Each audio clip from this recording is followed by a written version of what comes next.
Seen Alhaitham anywhere. Let's ask that person over there.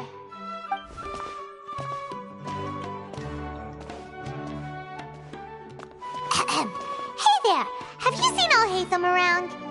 Yes, it seems Scribe Alhaitham has gone to the House of Dana. You should be able to find him there. But you're already the second group of people I've seen looking for him today. He must be quite the busy man. Oh? Who else was looking for him? Mr. Cavey was just here asking about him. You wouldn't believe how terrible their relationship is. And now you two are here. Don't tell me everyone's here looking for gossip about the sages. No way! We're strictly here on business. Ah, I see. Sorry, I thought maybe everyone's as interested in rumors about the sages as I am.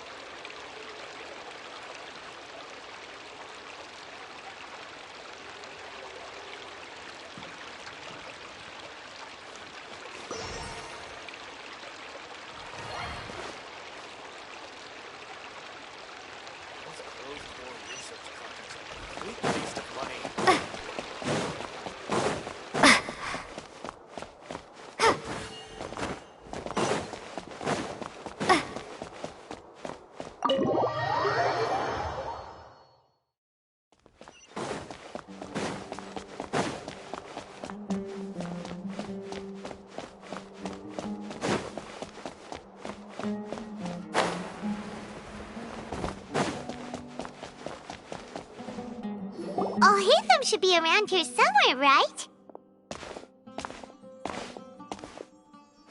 Oh, he's over there! But it looks like he might not have time for us.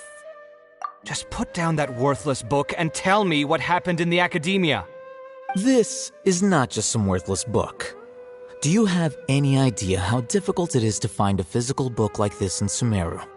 It doesn't matter. It's probably just another thing that you used your authority to get your hands on anyway. Just put it aside. Listen, I came back today only to hear that the sages have disappeared.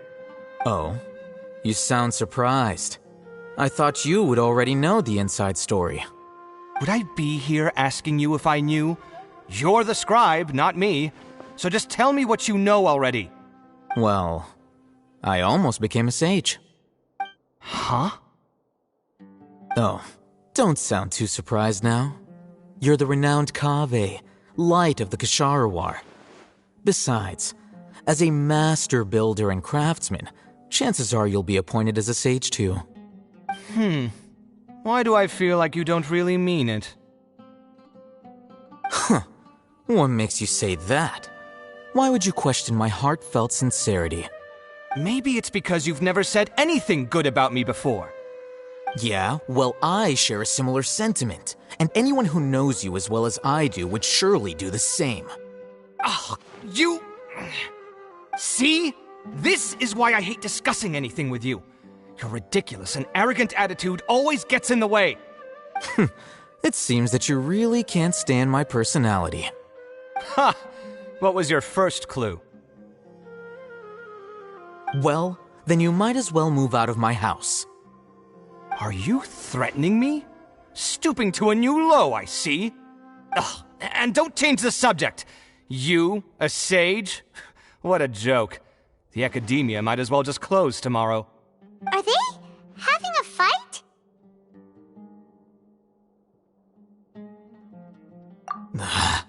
Forget what's going on with the academia. Haven't you been busy with your construction project? Tell me, when are you going to build yourself a mansion? Don't get me started. I get angry just thinking about it. So, what great building did our master architect work on this time? Like I need to tell you. Keep your nose out of my business. No, I think we deserve to know. Where were you when Sumeru needed you most? I was in the desert for a large project, but considering Haravatat's utter ignorance of architectural and aesthetic matters, you probably wouldn't understand. Which is truly unfortunate. I can only pity the man who doesn't understand the first thing about beauty and romance. Unlike a true... Hold on, wait a second. What do you mean by when Sumeru needed me most? Well, while you were out fiddling around in the desert, many people came together to save Sumeru from a crisis. Ha! And you think I'd believe that? Look, all you really need to know is that Azar and all his accomplices have all been overthrown. Huh? What nonsense are you talking about? It's no skin off my nose if you don't believe me. It's not like my Darshan was the one trying to apply for funding from the Grand Sage. Yours, though, on the other hand... You know what? I'll ask around. I'm sure someone knows what's going on here. You're dead if I find out you're lying to me.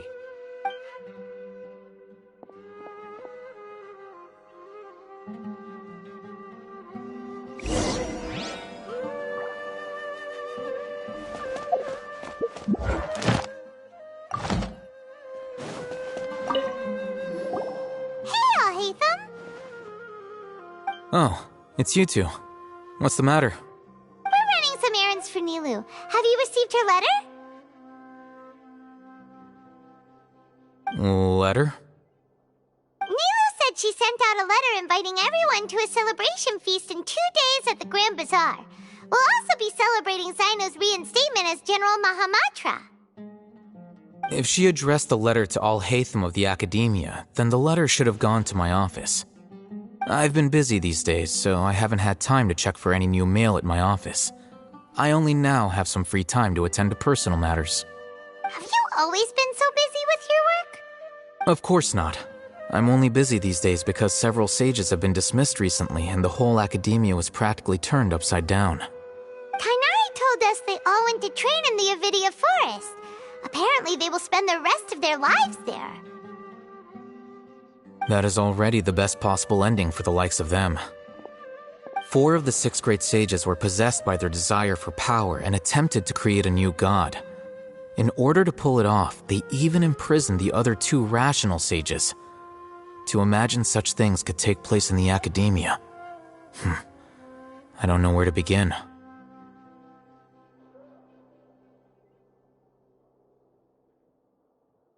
Yeah, you're right. Feels kind of strange to hear them called that after all this time. But then again, the 6 great schools sounded pretty impressive too. Yes, at least that's how they're supposed to sound. It's said that when the academia was first founded, the Dendro Archon herself established the 6 great schools, each representing one of the 6 different types of wisdom. Numerous Darshans have sprung up and faded. Only the 6 Darshans attaching themselves to the 6 great schools have stood the test of time and obtained permanent seats in the academia. Now, the 6 Darshans are nearly synonymous with the 6 great schools, and the leaders selected for the schools are the 6 great sages. Among the 6 great sages, there is one central leader, the Grand Sage. Unfortunately, only the sages from Vahumana and Amorta remain now. They were imprisoned for opposing Azar and were only rescued after Azar's downfall. So who's managing things in the other 4 schools now? Do they need to find someone new? Yes. Normally, new sages are selected based on a strict set of criteria. Oh, didn't you just say something about becoming a sage? If they pick you, then we'd have a Sumeru. Yes, about that. You didn't let me finish my sentence. The person in charge of personnel affairs nominated me to be the Grand Sage in place of Azar and help Lesser Lord Kusanali manage the academia. But I refused. Huh? But why? Can't you be a little more ambitious? I'm not even interested in being one of the 6 great sages. Like I said before, I don't like being a leader. Oh, all right. So are you busy these days trying to find others to take the job? That's not my job either. I'm only responsible for handling important affairs within the academia before the new sages take office.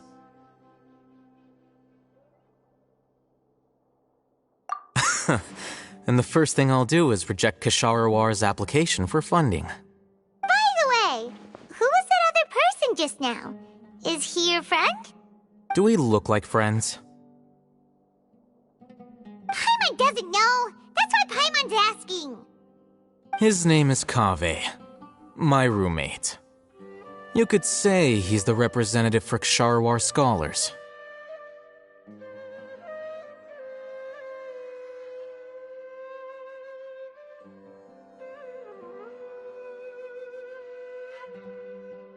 Which is exactly why he always has so many problems. So everything that's happened recently must be a huge change for the people of Sumeru.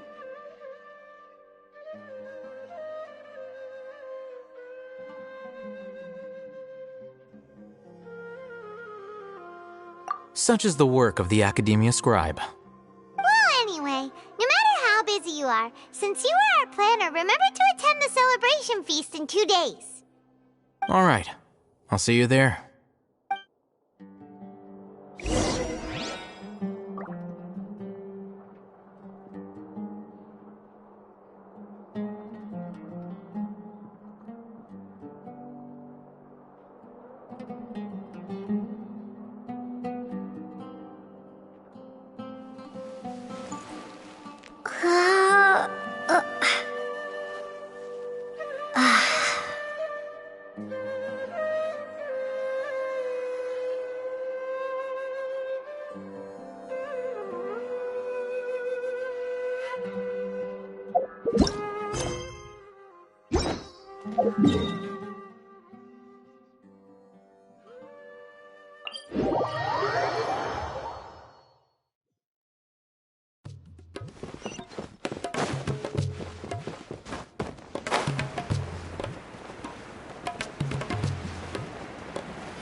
This is Port Ormos.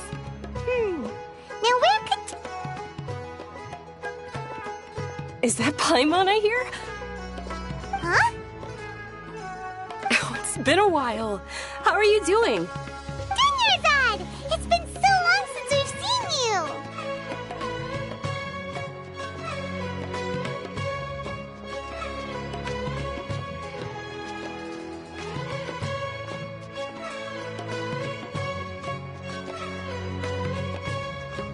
I'm doing well. I can go as far as saying I have never been happier in my entire life. I don't know if you've heard, but Alazar has completely disappeared, and all the patients have recovered. You kidding? Knowing them and the connections they've got, I'm sure they've heard about it. Yeah!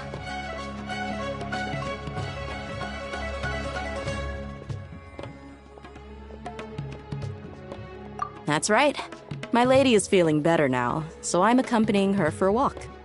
Why do you still call me that, Dia? You've already informed my father of your resignation. I guess I'm just used to calling you my lady. Old habits die hard. Resignation? You mean you're quitting? Yeah, I might start losing my edge if I keep being a bodyguard for the Homayanis. You know that my parents and I are fond of you, and that we appreciate you very much. It wouldn't be a problem if you wish to continue to be our bodyguard. I'm not a woman that's easily persuaded. You should know that by now, my lady. When I took this job, I had already decided that I'd quit as soon as you recovered. It's time for me to get back out there and chase that horizon. So what are you gonna do now if you're not gonna be a bodyguard anymore? I want to take a risky job and put my body to the test again. Huh?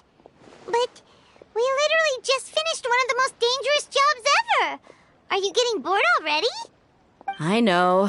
If I hadn't joined in that plan with you, I wouldn't have come up with this idea. I guess I still get fired up by that feeling of going all out in a fight. It made me realize that I'm still a mercenary through and through. Life is short, and I'm happy that I got to be a part of that operation. But the whole thing also made me realize that there are still many problems in Sumeru. And as a desert dweller, I'm still not completely ready to settle down on this side of the wall.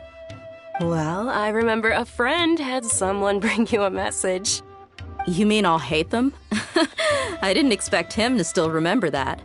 I thought he was joking. We just came from talking with Alhaitham at the Academia. Did he tell you that he suggested that I come work at the Academia? What?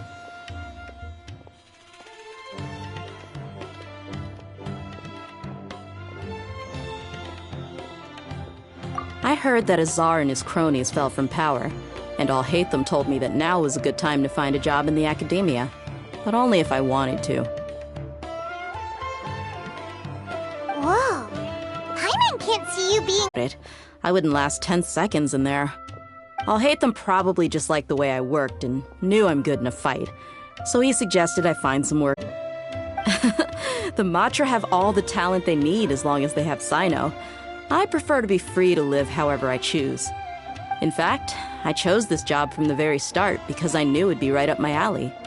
Even if being a mercenary means facing all kinds of danger. A lion has to return to the wild sooner or later. If anything, being your bodyguard has been unfamiliar territory for me. I don't want to see you go, but I'll respect your decision. I'm glad to hear you say that. Come on, no need for the sad face. It's not like we'll never meet or we'll take a turn for the better. That makes me happy too. But a peaceful society will probably mean less demand for mercenaries like me. Before long, we'll be a dying breed. So I'd better get to work while I still can. Huh? But wait a second. You make it sound like you're leaving now. Well, no, not yet at least. I promised my lady I'd stick around until next week. So, have you been in Port Ormos this entire time? We were wondering if you had received a letter from Nilu. Oh, did Nilu write to us? She heard that you were seen in Port Ormos, so she sent the letter here. Huh. It was probably sent to the inn that we're staying at. My lady has been very energetic lately and keeps taking me on hikes, staying out even into the night. By the time we get back, the receptionist is usually off napping on the job. Right, and we tend to leave quite early in the morning, so the old man on duty is also usually dozing off. So what it really sounds like is that the person on duty is always asleep. I bet the letter's at the reception desk. I'll go check later.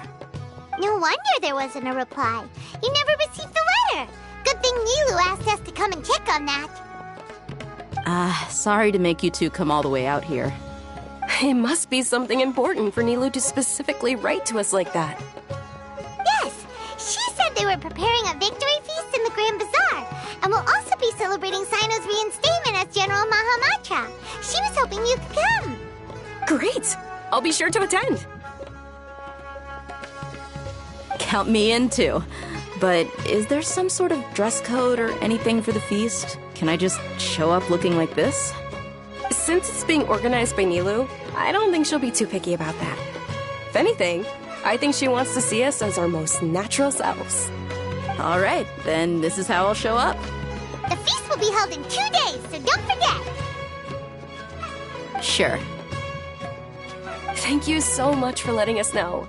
We'll see you there. Oh, by the way, do you happen where Sino and Raman are? The General Mahamatra always comes and goes without a trace. Normally no one knows his whereabouts. Oh.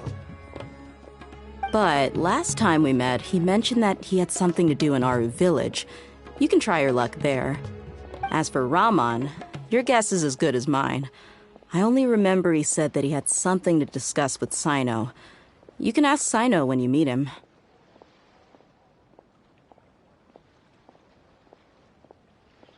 Don't mention it.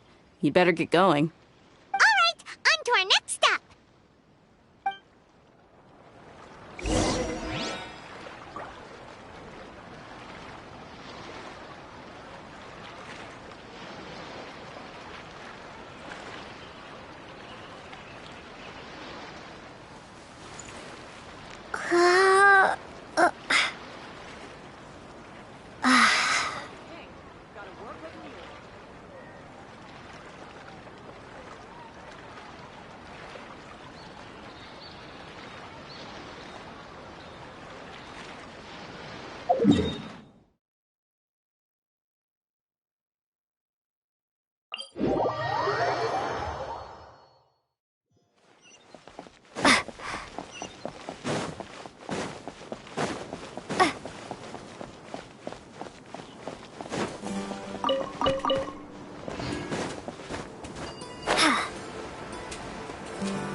It's been a while since we last visited Aru Village.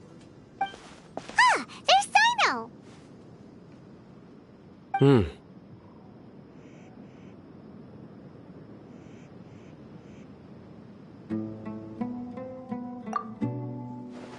What brings you here? We recovered well, and Tanari agreed to let us leave, so now we're out and about again. It seems Gandharvaville's medical treatment is still as good as ever. And Tanari is recovering well, too. That's good to hear.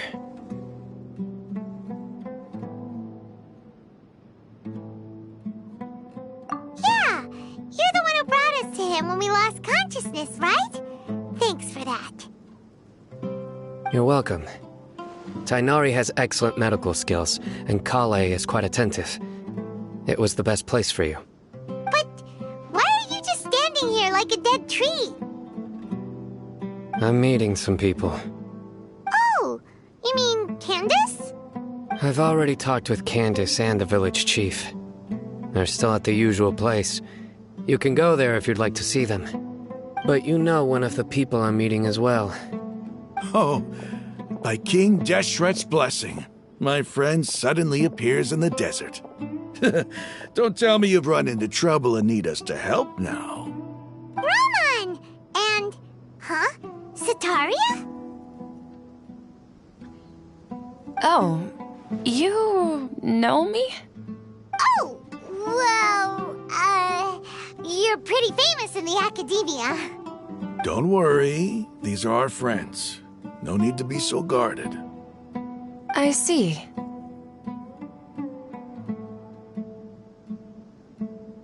I'm doing well. Many good things have happened recently. Same here.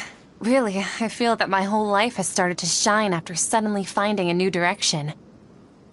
Oh, tell us everything. Yeah, you go ahead. Alright, well, I suppose I should start by saying I've decided to leave the academia. What? It's not that I've given up on being a scholar. Instead, you could say I've found a new identity. I will no longer pursue research like a typical scholar, but I have not completely given up on my relationship to knowledge either. I can see what you're saying now.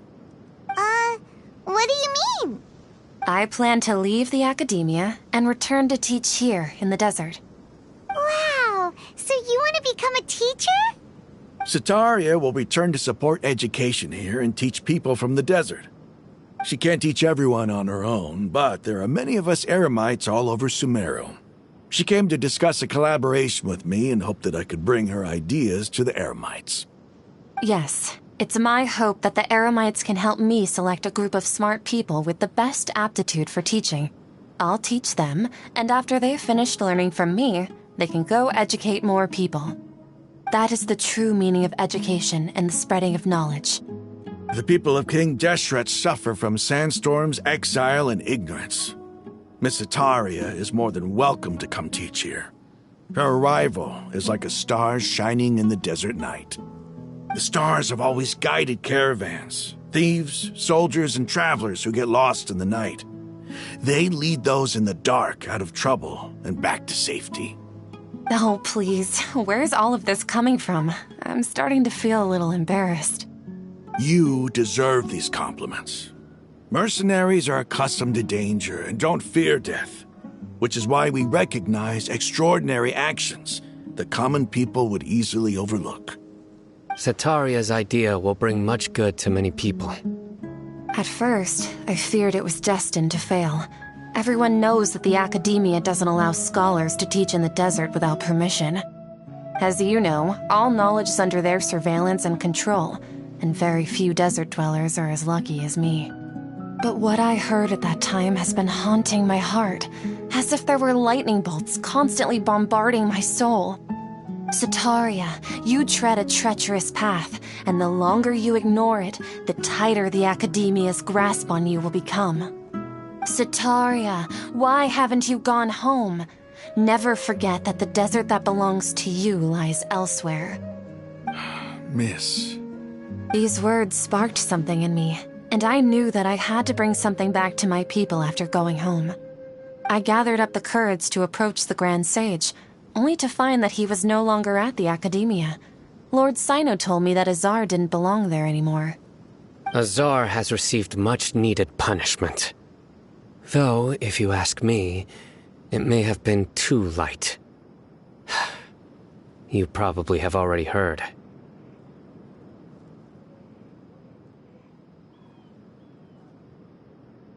Lord Sino helped me obtain permission to leave the Academia for the desert, and accompanied me here to discuss collaboration with members of the Eremites.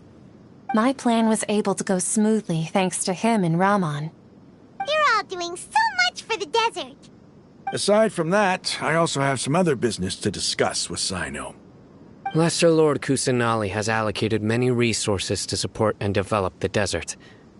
I've done some business for her, and part of it required the assistance of the Eremites. I applied for a few batches of educational materials from the Academia, and sent them to several groups in the desert, as instructed by Lesser Lord Kusanali. I believe the people will make good use of them. That's exactly what the people here need. Physical books and other related items. If it weren't for Sino and Lesser Lord Kusanali, I'm afraid we'd never be able to get our hands on them. Apart from this, the Academia is also recruiting scholars that are willing to teach in the desert. I'll let you and Setaria know as soon as I have any more news. We must be persistent about this, and maintain these resources to ensure long-term effectiveness. This is the first time in hundreds of years we've had a glimmer of hope. I think this may be the turning point for the desert. Remember these words.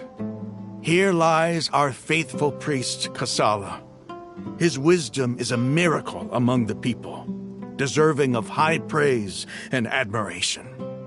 I hope people with wisdom like that priest will rise again among the desert dwellers. Then we'll once again see the wisdom and glory that once shook the world. Enough about us. Are you here to discuss some business too? No, not at all. We're actually here on behalf of Nilu. Nilu wanted to write to everyone, but she wasn't sure where the letters should be sent, so she asked us to come find everyone personally. A celebration feast will be held in 2 days at the Grand Bazaar. She hopes that all of you will be able to attend. At the feast, we'll also be celebrating Sino's reinstatement as General Mahamatra. Although, judging from your appearance, it seems you've already been reinstated. Paimon thought you would only start working for the Academia after the feast. Celebration? Feast?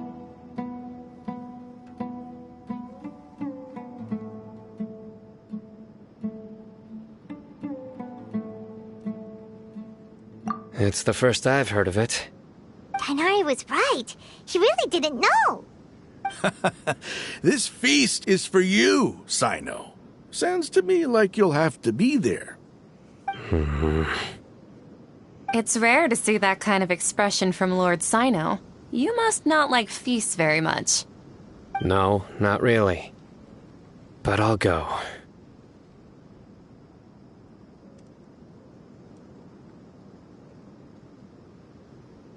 Well, I still have a lot to handle here. Besides, I need to look after Miss Sataria in the desert, so I'll have to pass. I'm afraid I won't be able to join you. Although, if you'd be so kind, please give a message to Miss Nilu for me. The message is, I'm sorry for how I treated you before, but now I understand the beauty of your dance. It's like a light shining in the sky. You and the art you symbolize are not only beautiful, but also lively and powerful, so much so that it was prohibited. Please keep dancing, and someday I'll be able to appreciate your art in person. Okay, we've got all that down. Our job here is complete as well. Oh, Sino, remember, party's in 2 days. Make sure you're there. Got it.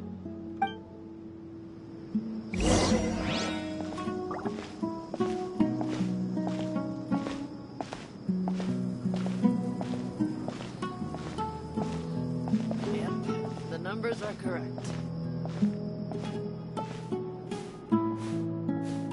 Unauthorized personnel are prohibited from entering the warehouse.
Today's the big day!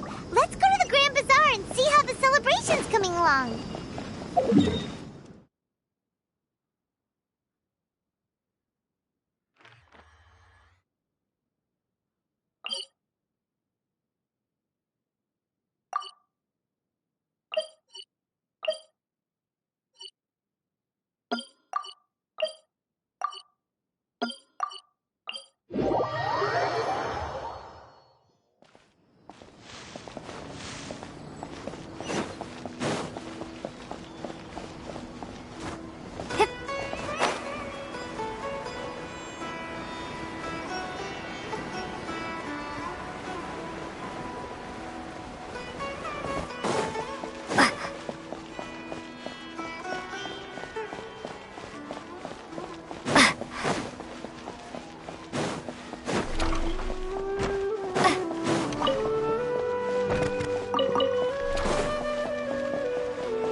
Everybody's already here.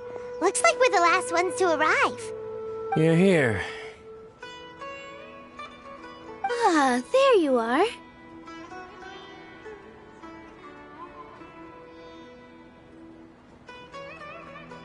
Well, look who finally decided to show up.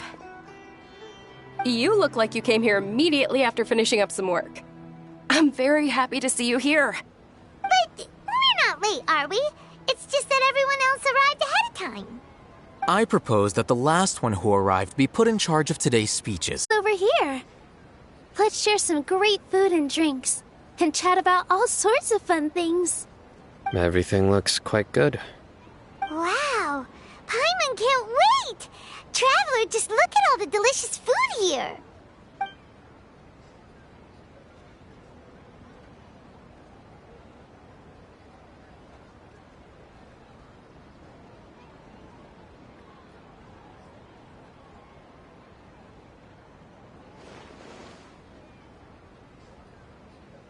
Whoa!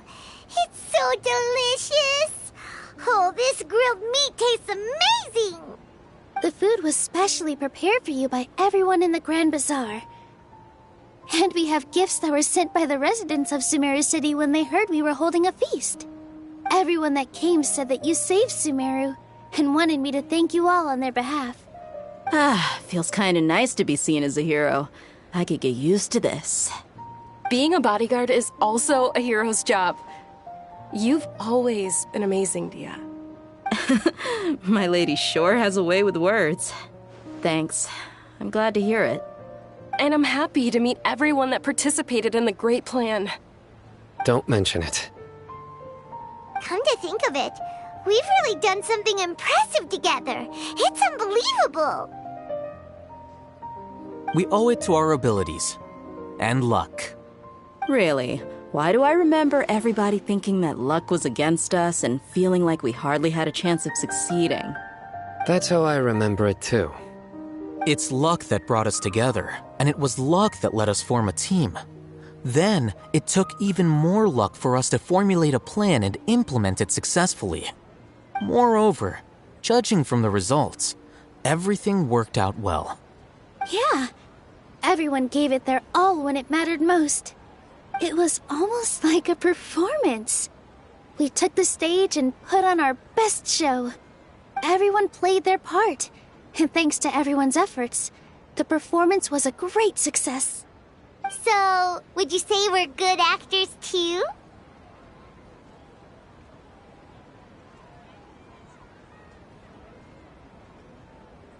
It's such a blessing that Lesser Lord Kusanali was able to return to power at the Academia. Yes, even after being abandoned and neglected so many times, she's finally returned.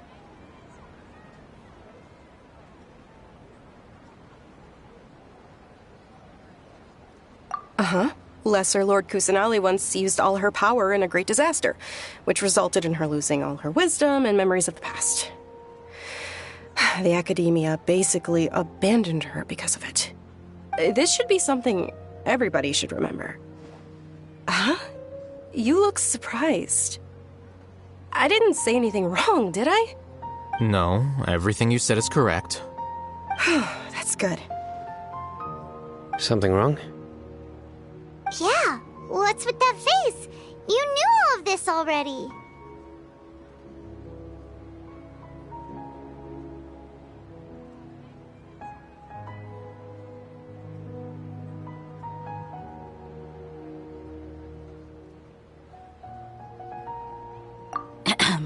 Even if those two giants of the Academia are here, I still have to say it. Those sages really have some nerve. 500 years ago, Lesser Lord Kusanali used all her power for the people of Sumeru, and what did they do in return?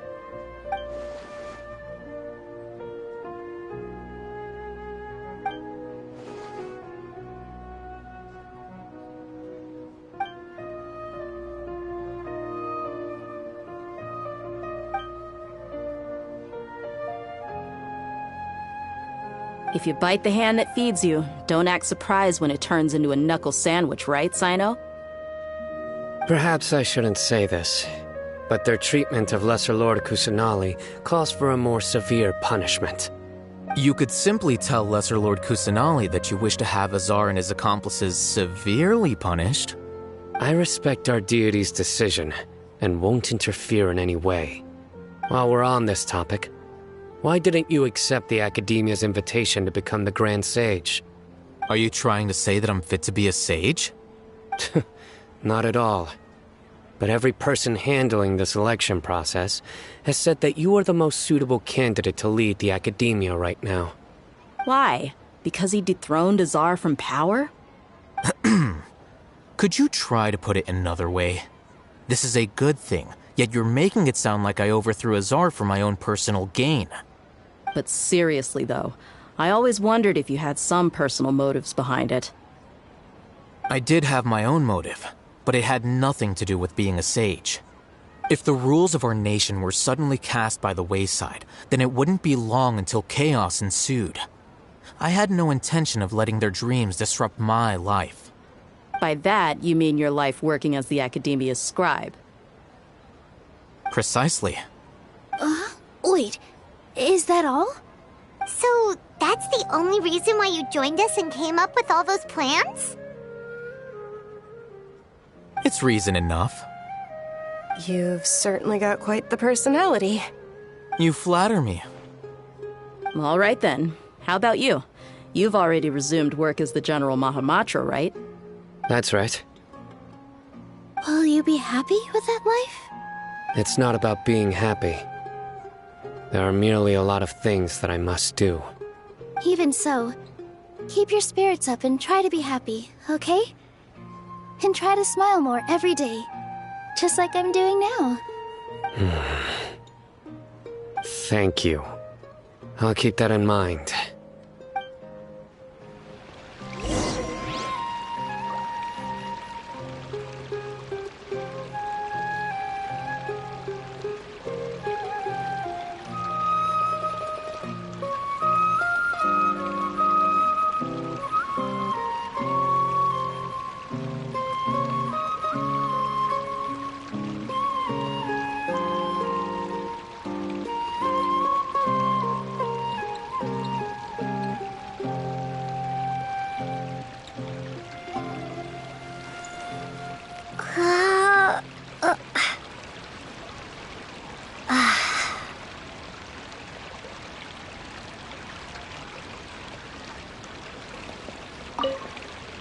I seldom participate in such lively gatherings, but the atmosphere here is quite good.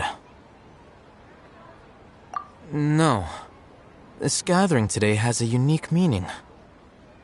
The Grand Bazaar is lively because the people here feel happiness from the bottom of their hearts, unlike the farces at the Academia. That happiness is an emotion that'll be forever alien to those bookworms who have driven themselves insane by studying. I seem to have taken both keys when I left the house. Oh well.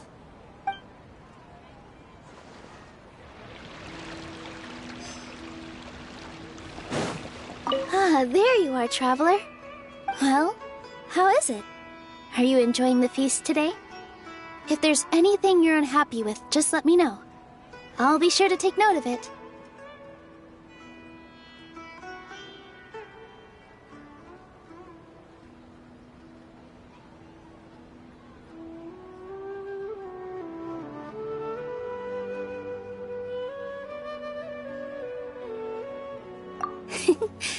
It's the first time I've ever invited so many exceptional people to one place.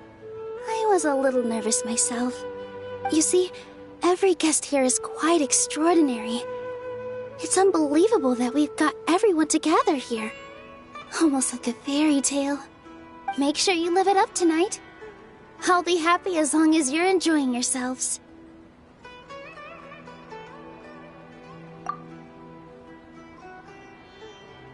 I'm honored to have her think of me this way.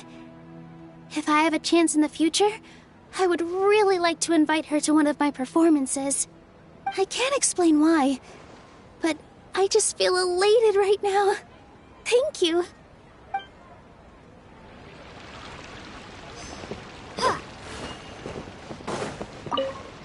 The atmosphere here is good, and everything is delicious.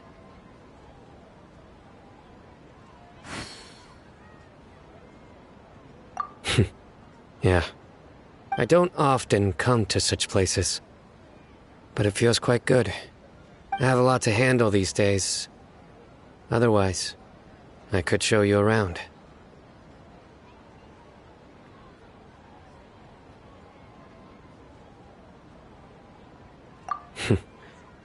There's always next time. We're friends after all. This feast is pretty good. I like it.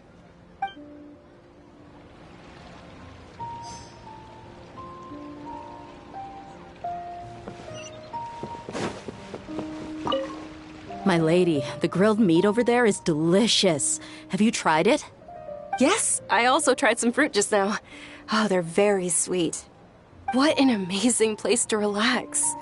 No wonder everybody likes to rest at the Grand Bazaar. You said it. Oh, look who else is here.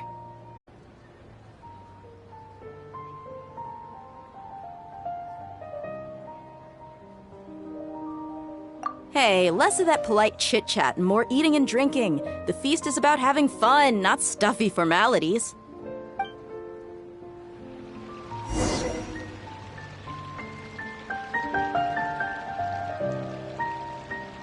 Hey, what's wrong? Your head is starting to droop.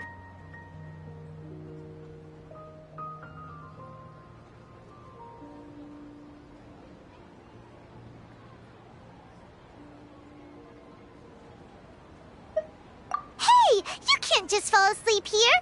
Paimon will go find something delicious for you to eat. You wake up once you've put something yummy in your tummy.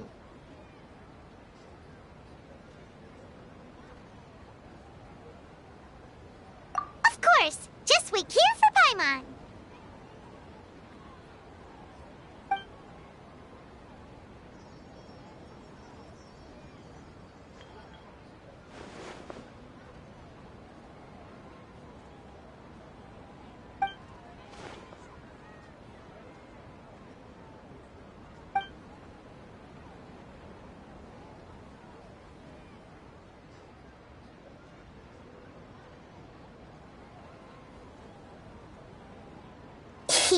It's me.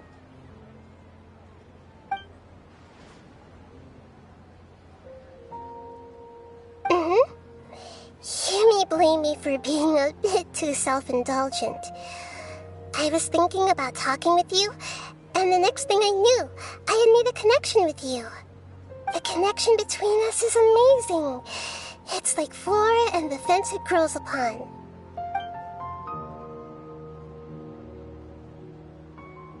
I heard there's an amazing celebration feast today at the Grand Bazaar. I wanted to have a look for myself, so I snuck in. Lately, I've been so busy dealing with all the fallout from recent events, so I really haven't had any free time. Although you've already helped me with a lot, there's still one more thing I hope you can help me with.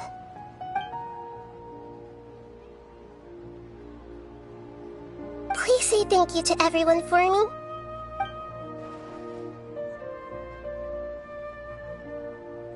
Oh, is it not convenient for you to do that for me?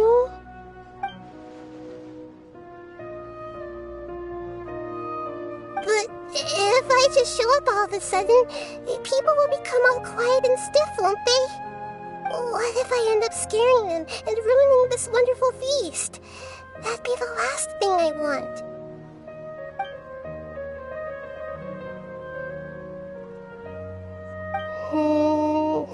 Let me think about it.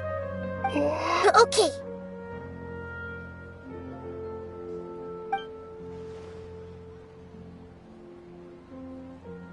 Yes, I have.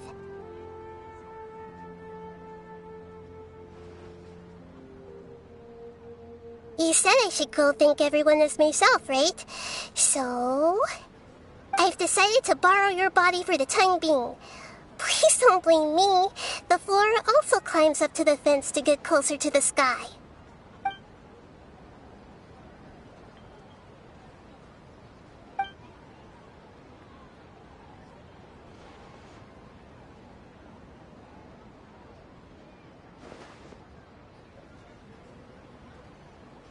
Everyone! Are you awake now?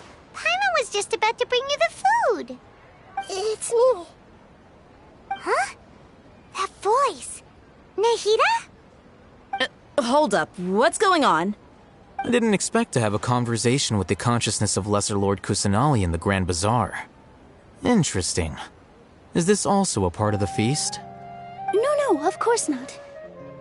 Are you Lesser Lord Kusanali? Hello, Nilu. You know who I am? Yes, I already know every one of you. Nilu, I'll hate them, Cyno, Dia, Paimon, and Dunyarzad.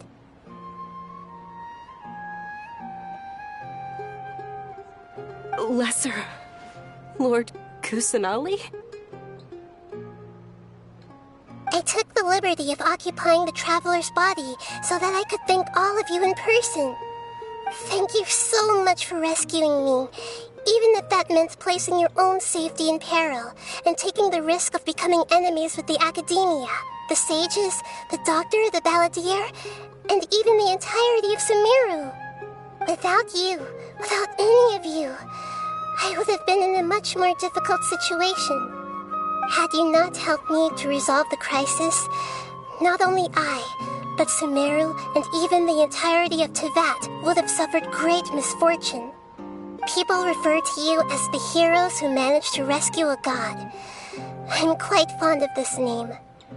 It not only explains your identities, but also bears witness to your relationship with me. Please, allow me to present to you my most sincere gratitude. Lesser Lord Kusanali, you have done so much for Sumeru, and I didn't even have a chance to do anything for you. You don't have to do this. Dunyarzad, the suffering you endured during your illness is also proof of you being with me and praying for me. Thank you. You don't need to be so ceremonious. It's always been my duty to protect you. This is how the relationship between the Academia and Dendro Archon should be. We just did what was necessary and set things back on the right path. You're an Archon, but you act so humble. You really don't need to be so polite with us. I'm honored to have been able to take part in this plan. I hoped you liked the dance I dedicated to you. Thank you, all of you. Thank you so much.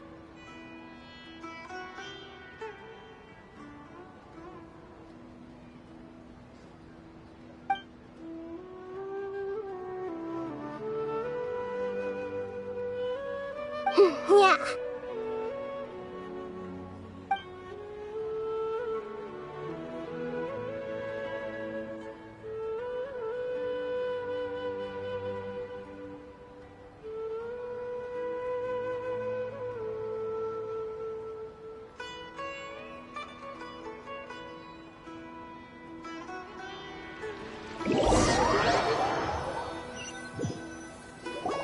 Are you awake?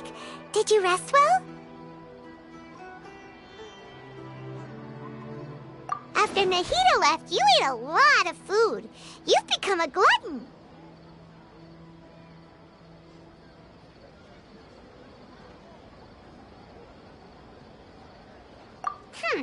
That just means you still have a lot to learn from Master Paimon, the Sage of Gluttony. All right, since you're awake now, should we go and have a chat with Nahida? She should be in the Academia right about now. If you have any questions, now's your chance to ask.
What a fantastic night! I'm still immersed in all the happiness and joy, like a candle floating on water. So are we, and that's why we're here to talk with you. Is there anything you want to know?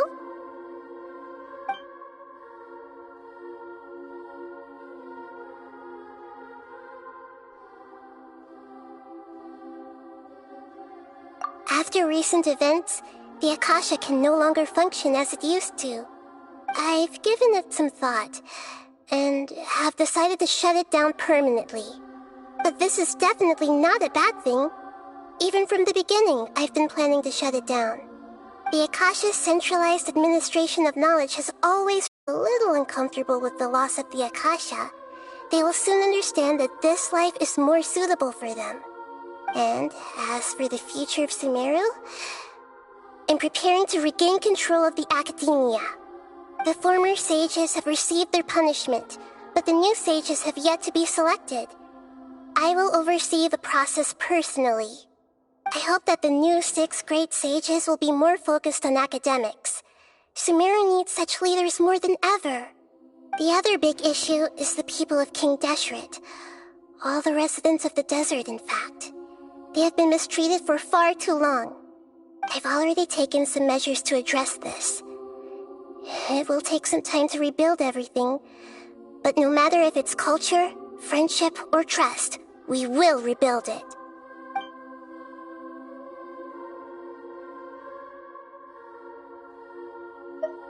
You mean, what happened after the doctor put you to sleep?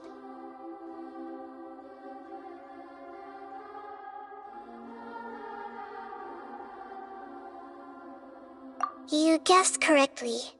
The top-ranked Fatui Harbingers, up to number 3, possess power comparable to that of gods. I was no match for him in that kind of situation. However, in spite of the bad situation, I still managed to make a fair deal with the doctor. I'm sure you remember the entity that changed your fate, the Heavenly Principles. In fact, the Heavenly Principles has been quiet since the Conria disaster 500 years ago. I used this point as leverage against the doctor. I told him that the Heavenly Principles may be awakened if I destroy the Gnosis. Although it was just a bluff, he still fell for it. I assumed that the Heavenly Principles wouldn't just stand by and let such extensive damage to its laws take place. And as for what I exchanged for the Gnosis, the exchange served as both punishment for the doctor, as well as a boon of new knowledge that I couldn't refuse as the god of wisdom. He's still in a coma. I've hidden him like how one would hide a feather. I know you have many misgivings about him, but as someone who had become a god, he has retained a number of very useful features. Don't worry, I'll keep an eye on him and make sure he doesn't do any evil. In addition, there are still some mysteries left in him. Some things may be very clear from my perspective, but he is still yet to understand them himself. His future will be determined by fate.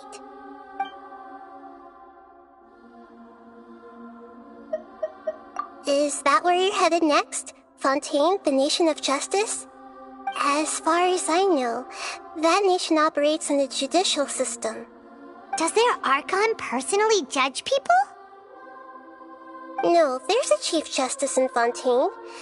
Generally speaking, the Hydra Archon, Focalor, won't preside over individual trials. However, even then, Focalor will still make herself present at just about every trial. It seems that she just likes to immerse herself in that sort of atmosphere.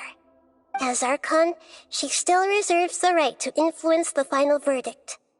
Anyway, let's just say she's got, a very unique personality.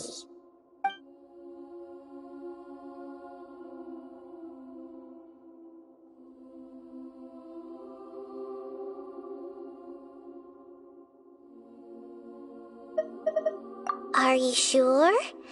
Isn't there something else you haven't asked about yet? Huh? You mean... About your brother. While you were resting at Gandharvaville, I took some time to perform an Irminsul search for information on your brother.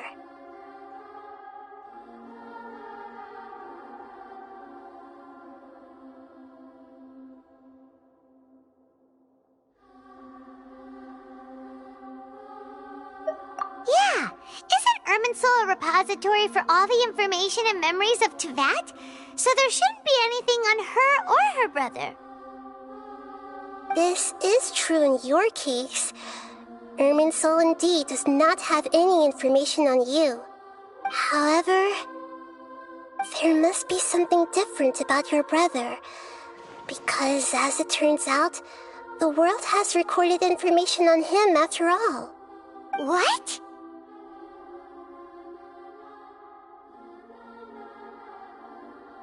There's only one possible explanation. He belongs to this world.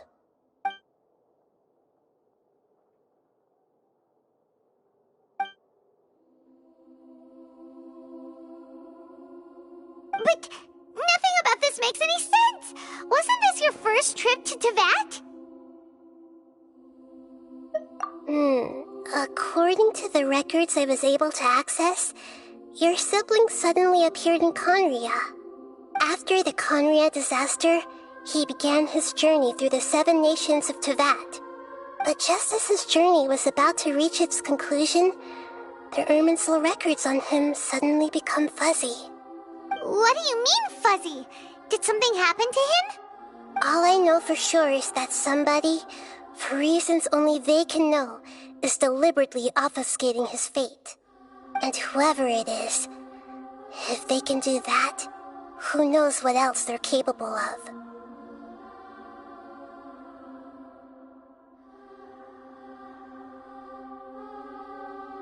But even that wouldn't explain how he somehow comes from this world. Something else I noticed was that according to these records, the Fatui have not classified your sibling as one of the Descenders.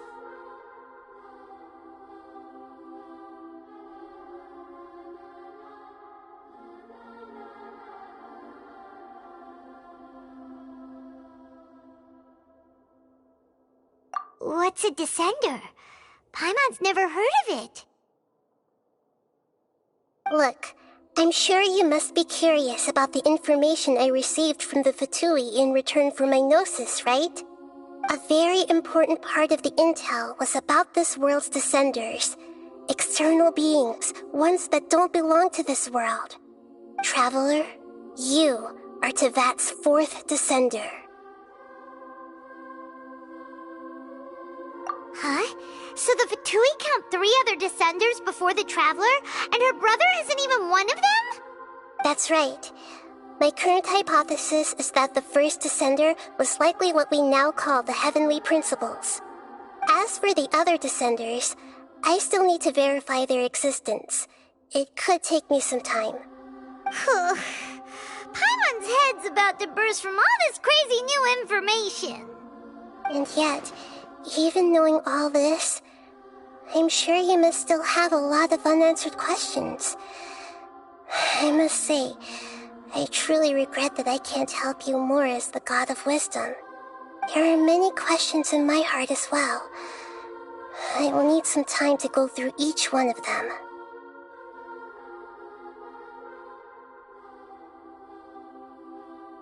And soon, you'll also begin your journey anew and depart from Sumeru. I'm very interested in your future. It's a journey that can't be observed or recorded by this world. If fate is the ultimate knowledge, then your future will be the ultimate fate. Paimon's sure glad we got to meet you, Nahida. The pleasure is all mine. I can't thank you enough. Alright, that's enough talk for today. If you ever miss me, just close your eyes, and maybe I'll appear in your dreams.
Huh?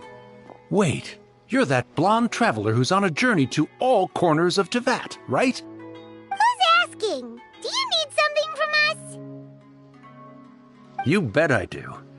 I was worried I wouldn't be able to find you. I have a letter for you, you see. It's from another Outlander.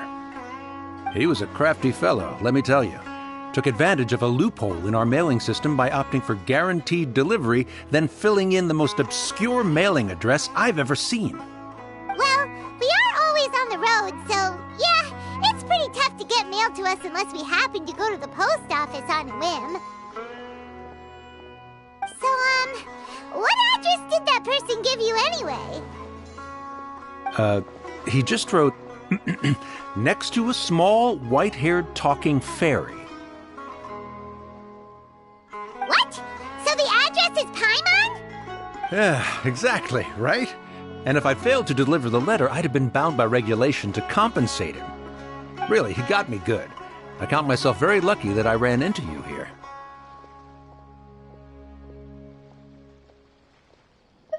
Of course, here it is. All yours. Come on! Paimon wants to have a look too!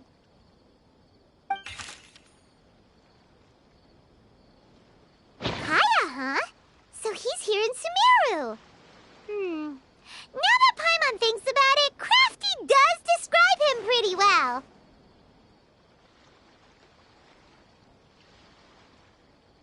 From what he wrote in the letter, it looks like he didn't think there was much chance of it reaching us. Or maybe he's just being sneaky.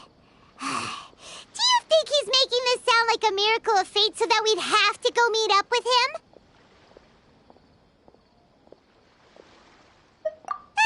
Yeah, you're right.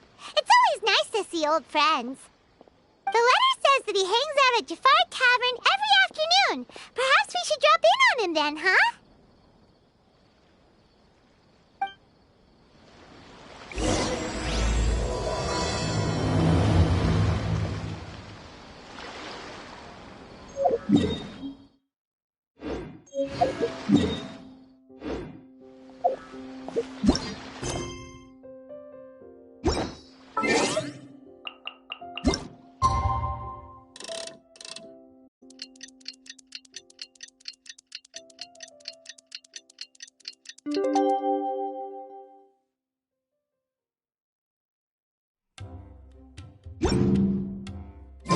Kaya should be at Jafar Tavern right now. Let's go see him.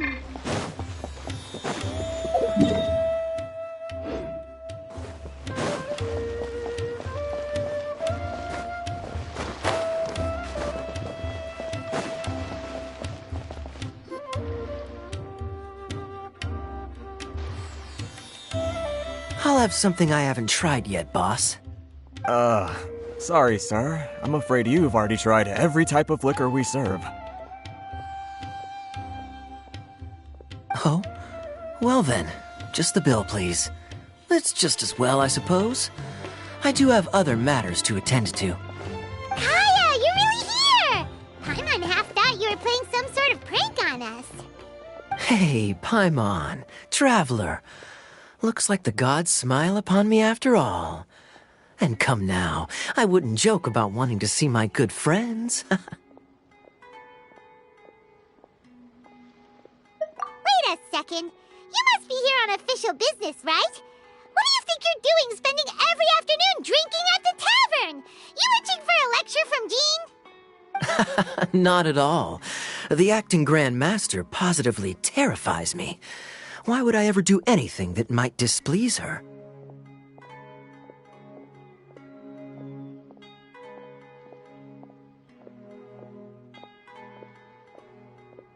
The truth is, I'm in Sumeru to learn about the alcohol industry here. So despite how it might look, I'm actually at Jafar Tavern for strictly business purposes. Sumeru's spices are famous the world over, and it's long been rumored that this fine establishment was where a certain very popular spiced cocktail was invented. That's why the Knights sent me, their foremost expert in alcoholic beverages, to come and see if it is as good as the rumors say. And how did that go? So far, so good. I'm already in talks with some spice merchants in Port Ormos about some potential collaboration. Yeah, that does sound like a great business opportunity. Guess Don Winery and Master D-Luke are gonna make a tidy sum from this one too, huh? Well, let's not get ahead of ourselves. Whether this lucrative opportunity gets passed along to Don Winery or not depends on how nice I'm feeling. Hey! Using your job to settle personal grievances isn't very knightly, Captain!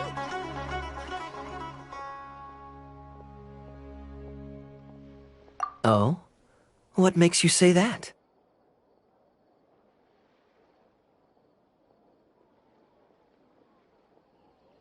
Very sharp of you. I wouldn't say I'm familiar, though. I just came here on the sly once, when I was very young. And? Do continue. Do I have to? When I said we could talk about the old times, digging up my past wasn't exactly what I had in mind.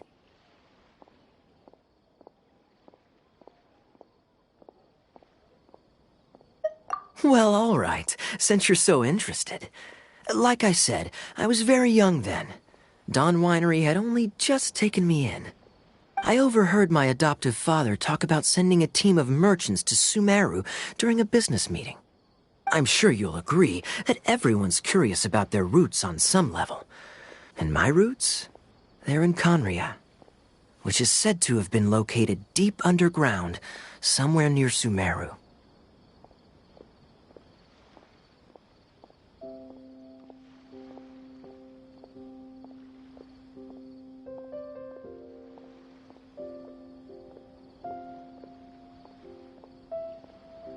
And so I stowed myself away amidst the cargo, and silently joined the merchant delegation on their trip to Sumeru. But it wasn't long before the merchant delegation received news that I'd gone missing. Their leader promptly found me, and before I knew it, my adoptive father was dragging me back home by the ear. It was a short-lived adventure. Sorry I don't have a more thrilling story for you.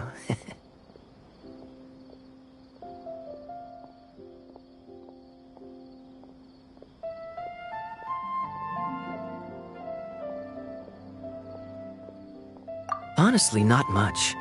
The only reason I knew that Conria was near Sumeru is because I happened to read that in a book when I was young. My life had less and less to do with Conria as I grew up, and so I started caring less as well. I used to believe that I had inherited some sort of duty from my father. But then I began to wonder. Maybe my father left me in the peaceful land of Mondstadt for no other reason than simply to keep me alive. As well as ensuring that I'd be safely cut off from certain things. The thought that I might be able to actually live a happy life there must have been the icing on the cake. This is obviously all speculation. Simply put, I'm afraid that I'm not particularly in the know on this topic. These days, my surname, Alberich, is probably the only link to Conria that I have left. One death afternoon, please, boss.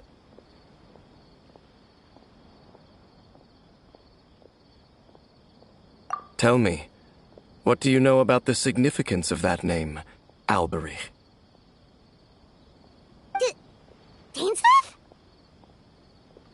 Ah, you've decided to join us. I was wondering how long you planned on listening in. I believe I've seen you before in Mondstadt. Dainsleif, if I'm not mistaken. So you remember me. Then we are already acquainted, Kaya Alberich, descendant of the Abyss Order's founder. Huh?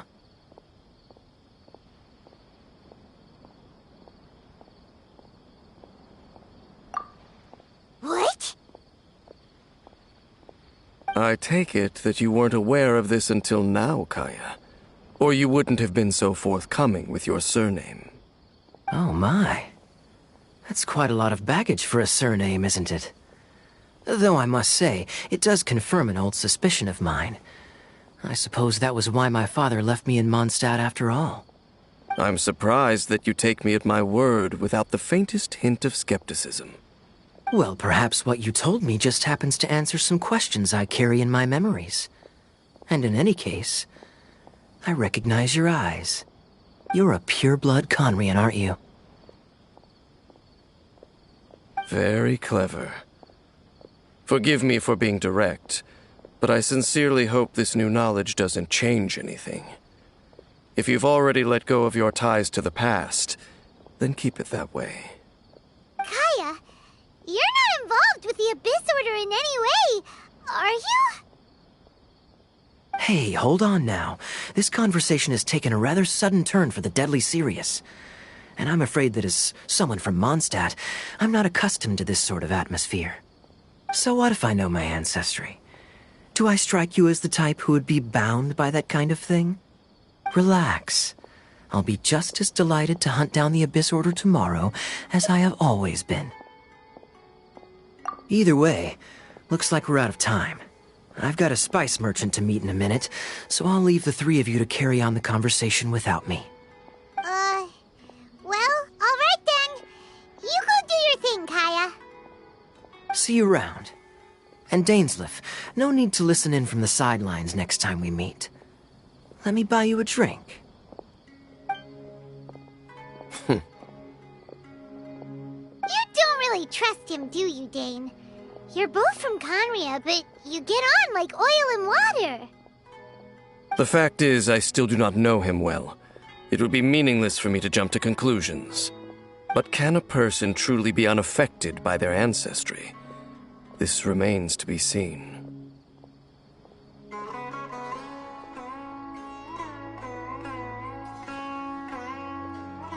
Well, I suspect that they call your brother their prince, precisely because there is a succession of sorts. Oh, so if he was the founder, he'd be the king, right?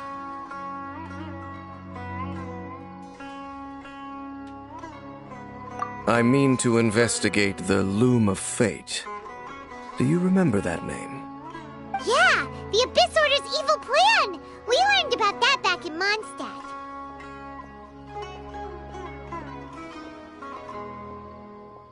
Not new. Not exactly. My memories suffer from erosion. But while I was recovering my health recently, I suddenly remembered something. Your brother. He mentioned the Loom of Fate back when we traveled together.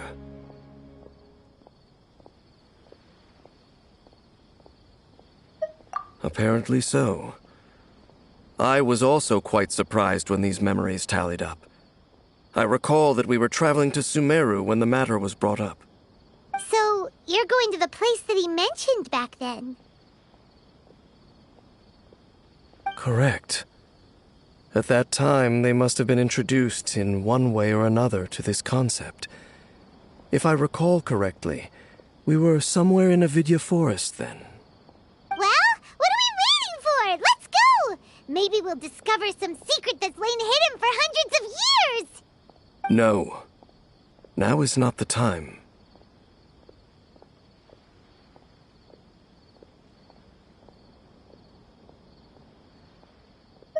No, it's just... I'm still waiting for my drink. Seriously?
Wait.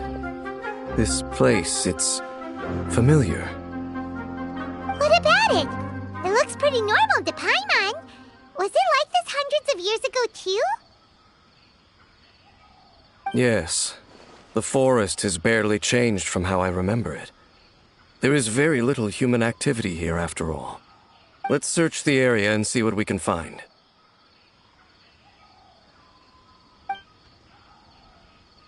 Is this a field?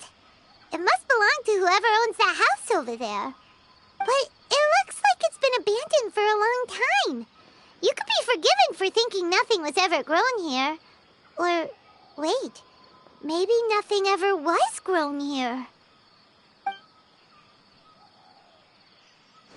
It's an extinguished bonfire. Forest rangers, perhaps?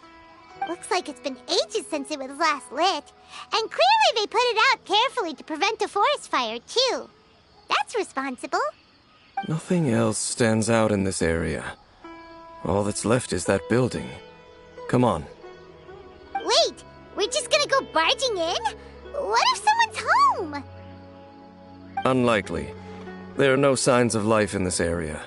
We should be able to enter without incident. If you say so. Well, you lead the way then, Dane.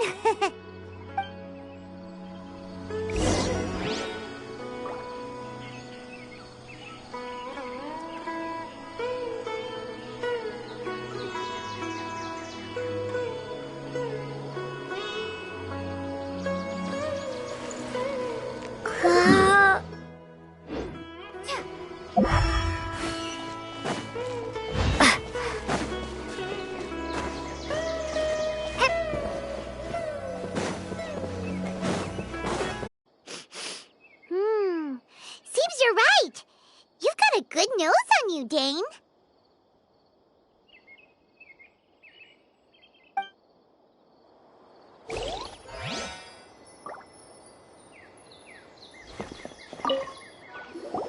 There's a box over here. Why don't we open it? And by we, Paimon means you. Paimon's just scared that whatever's inside might bite her fingertips off. Huh? This is a mirror. It's broken, too. Was this a makeup box?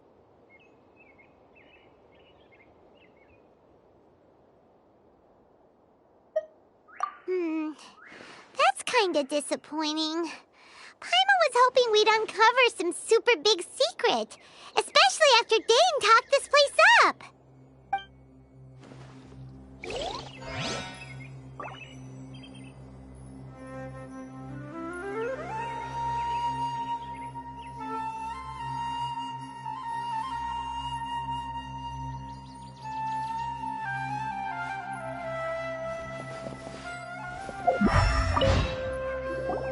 This bed looks pretty ordinary. Huh. There's nothing underneath it either. What sort of person would want to live here? It's so dark and damp. Can't be all that comfortable. Doesn't look like there's anything else worth their attention here. You sure we're in the right place, Dane? My memories are quite foggy, but my subconscious and instincts both assert that something once happened here. But we'll exhaust ourselves if we search aimlessly. I hear noises outside. Let's go and check. Noises? Is it... It's not much. Just some minor adversaries.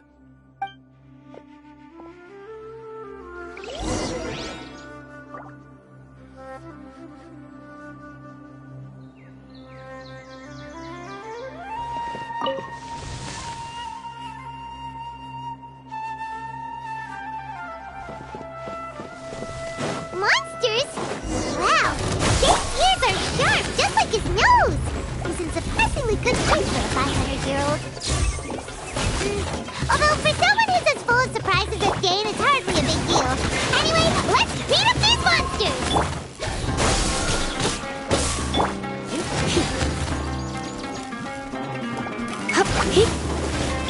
Leave it all to me.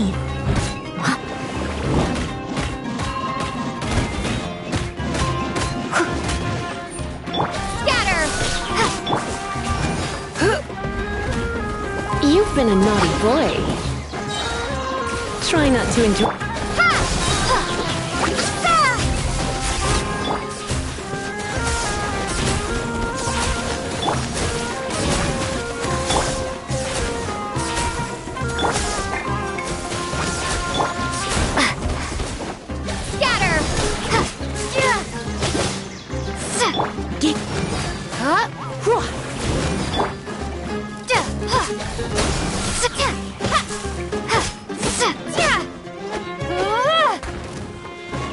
Let it rain! Propagate!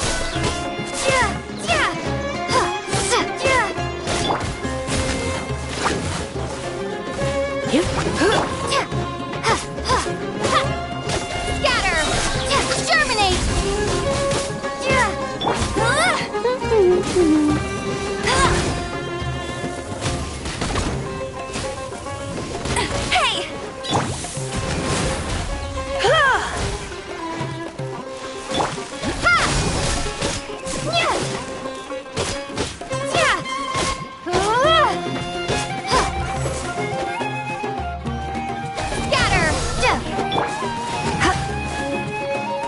Hey!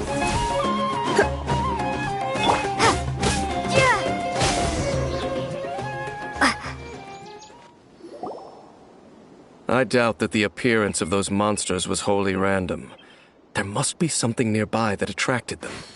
A ley line anomaly, perhaps. But it seems to be more than that. Okay.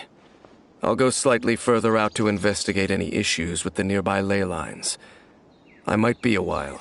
You should wait for me here. What? You're going alone? You better not be trying to keep some secret from us. Your suspicions are as banal as they are unwarranted. I merely think that this house should remain the focus of our investigation, and as such, someone ought to stay here and keep an eye on it. Not to mention that if even forest rangers are capable of investigating ley lines, I will be more than able to handle it alone. Fair enough. Guess we'll just camp out here then. Good thing there's a bonfire over there. Let's make ourselves something to eat. All this running around has made Paimon real hungry.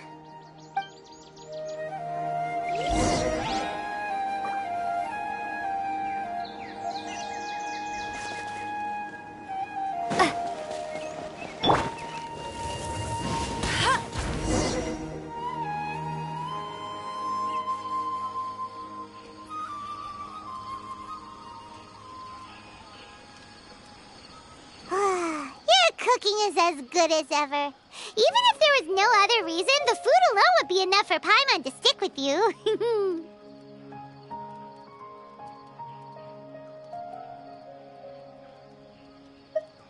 changing the subject, Dane's taking forever. He said that there might be an issue with the nearby ley lines. How bad do you think it could be? We came together, but now it's back to just being the two of us again. You know, now that Paimon mentions it, we really have spent lots and lots of time together, haven't we? So don't take this the wrong way or anything, but, do you ever get tired of Paimon being around?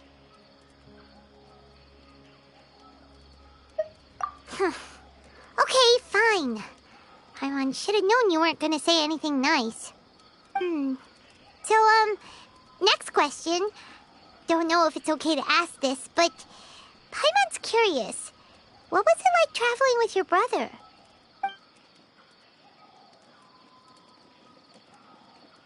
The stars?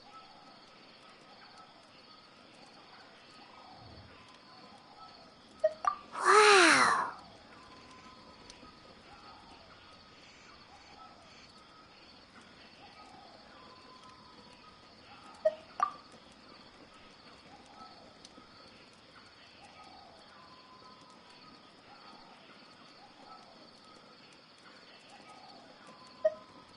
Yeah, Paimon understands.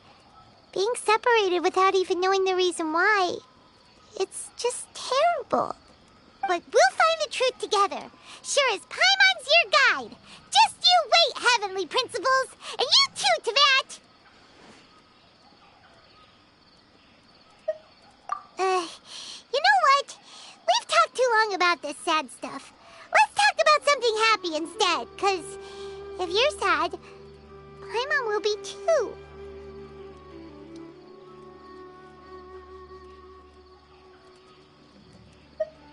All right. It's getting dark, so why don't you rest? Paimon will take first watch. Don't worry, no monster's gonna come and eat you up.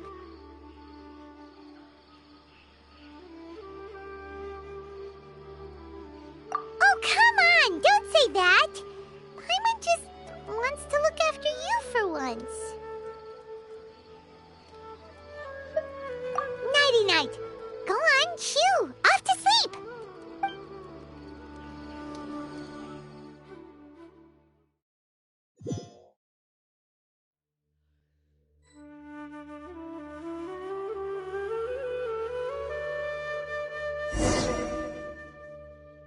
Hey, time to wake up. The sun has risen.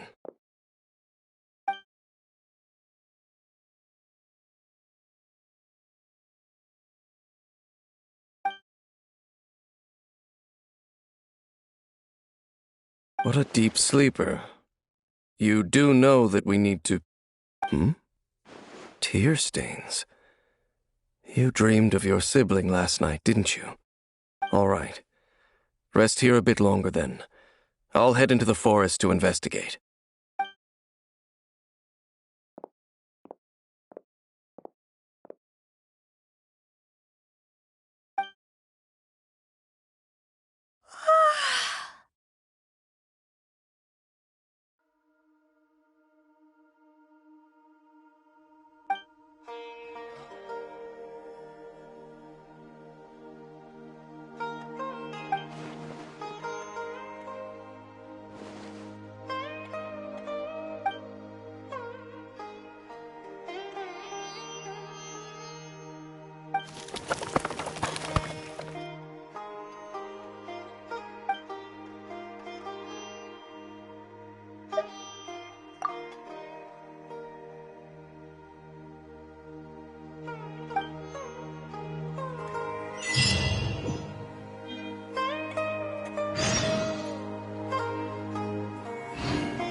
Halt! do you think you're doing?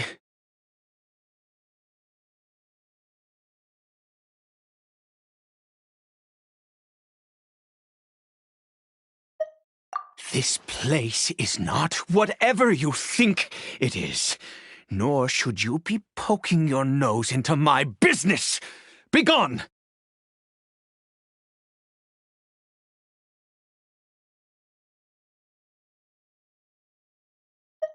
Your travel companion?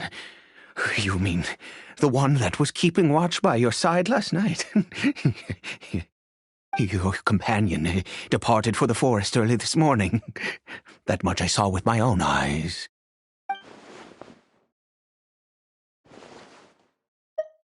What business is that of yours, hmm? All you need to know is that I claimed this place first, and what I do here is none of your concern. Do I make myself quite clear? Leave!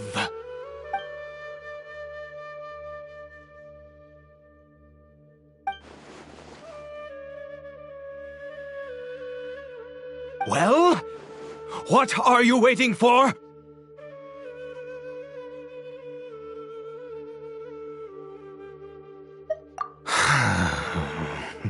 If you must, suit yourself. I've been observing you, and you don't look like a forest ranger, nor someone from the academia. Still, I'm warning you, no funny business. Promise me that, and you can do as you please. Okay, fine. Whatever. Just move aside. I'm heading in.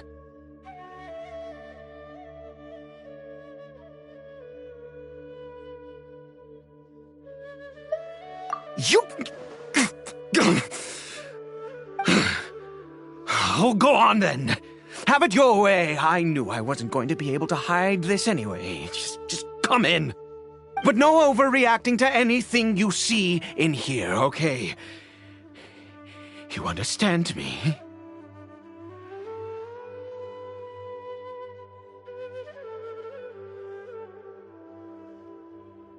Come on, then.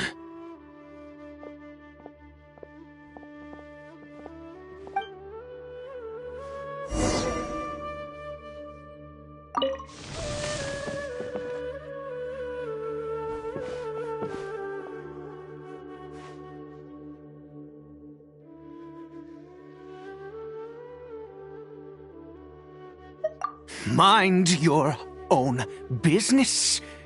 And don't worry, he isn't aggressive. How could he be? He was too young for anything like that. So don't you lay a finger on him. Just find yourself a corner to rest if you're tired or cold. Huh? You know Conria? Who are you, exactly? And how do you know I'm from Conria?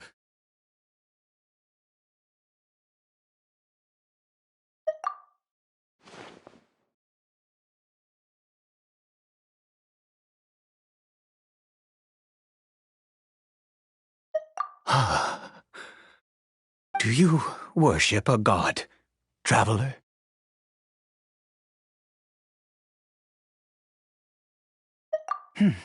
Sounds like you've had an eventful life. All right, well, my name is Ida, and you are correct. I was once Conrian. Oh, I apologize for my earlier hostility, but you must understand, as far as I'm concerned, humans who do not worship the Seven are nigh extinct, and all who place faith in the gods are my enemies.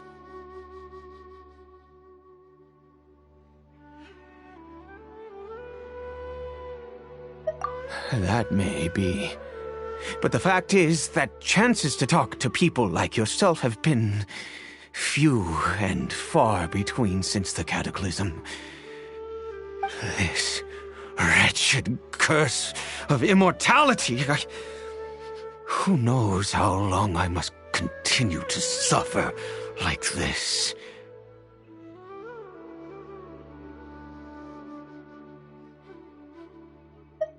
The curse.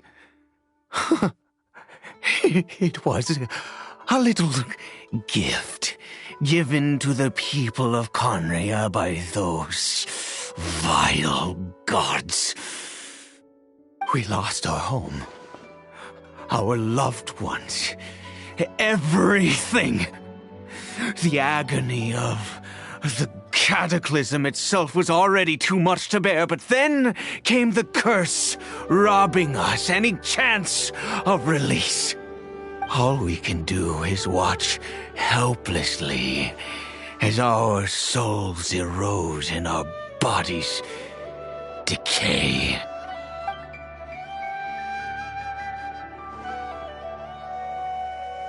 Because, although Conria began with a single bloodline, it was a home to others too. Any who forsook their gods and came to Conria were welcomed as our fellow citizens. When the cataclysm came, we pure-blood Conrians were declared the greater sinners. Upon us the gods placed the curse of immortality. But those whose ancestry belonged to the domains of other gods were punished with the curse of the wilderness as they fled, turning them into monsters.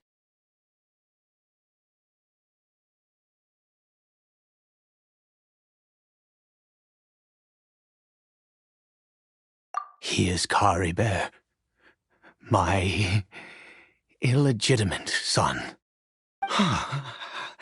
How times have changed. I can say that out loud with no consequence now, but it was once a matter of unspeakable shame. I was a noble of Conria, by blood, but I resented the life that my family had arranged for me. And then, one day, I met a beautiful woman amongst the people. Her roots were in Mondstadt, but that mattered not to me. It was love at first sight. Caribert faced great hardship from the very moment of his birth, all due to my selfish desires, and I was never able to be there by his side for any of it. After all that, he turned into a hilly troll right before my very eyes. I always owed him much, and now at least I can finally be close to him.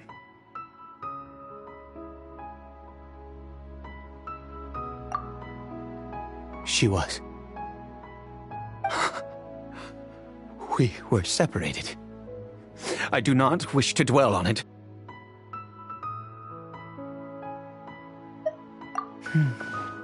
It could be worse. Lost almost everything.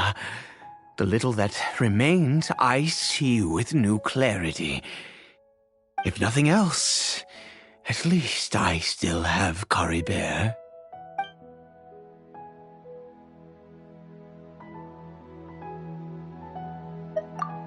Yes, that reminds me. I only returned here to check on Caribert, but I do have other things I wish to do. You may come with me, if you're so inclined.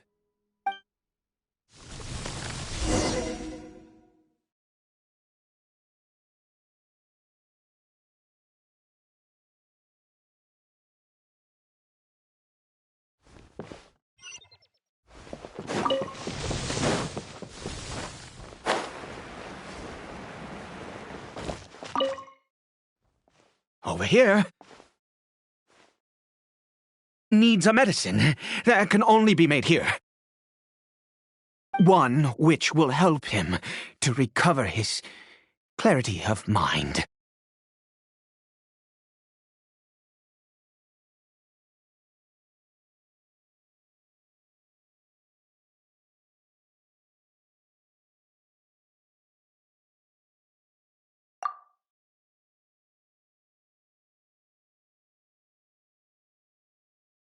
I do not hope to break the curse.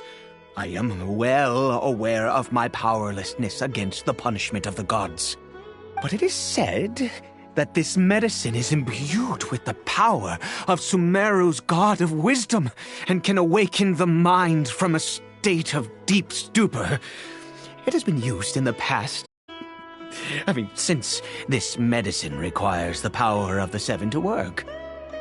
In my youth, I disliked the life of nobility and craved excitement. I was leafing through some forbidden text and happened upon it.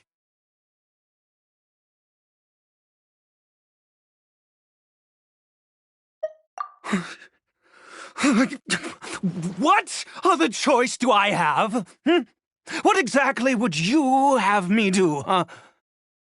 The gods have already punished us. What? Never mind. As long as you understand. I'm sorry. I struggle to take control of my mood sometimes. Perhaps a consequence of having lived too long. As it happens, I am in dire need of some help to make this medicine. My hands don't have the dexterity they once did. I fear they may be decaying from within. All thanks to this curse of immortality. Okay. To start with, take this ingredient.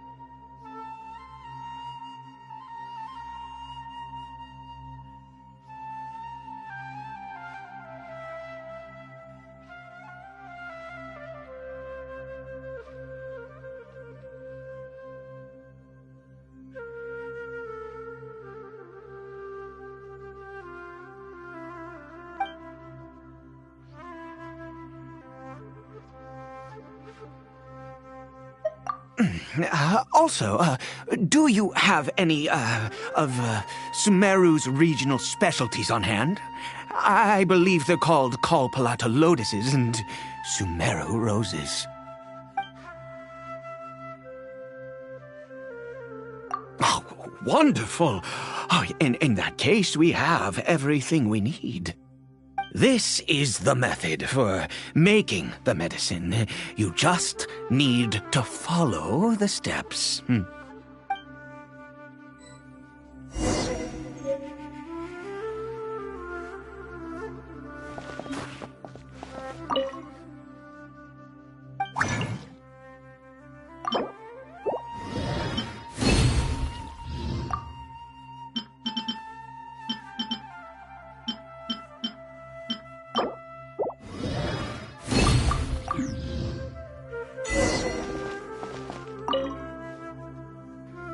Is it done? Oh, splendid. Let me see.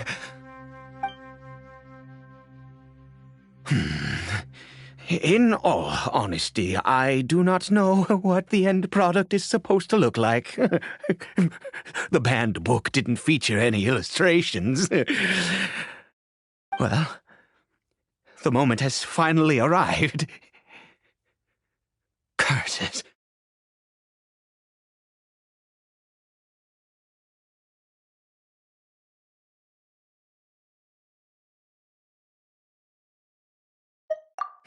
No!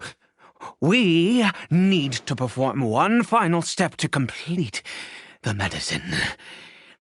I said before that this medicine relies on the power of the God of Wisdom for its restorative effects. Which means we must pay a visit to a statue of the Seven.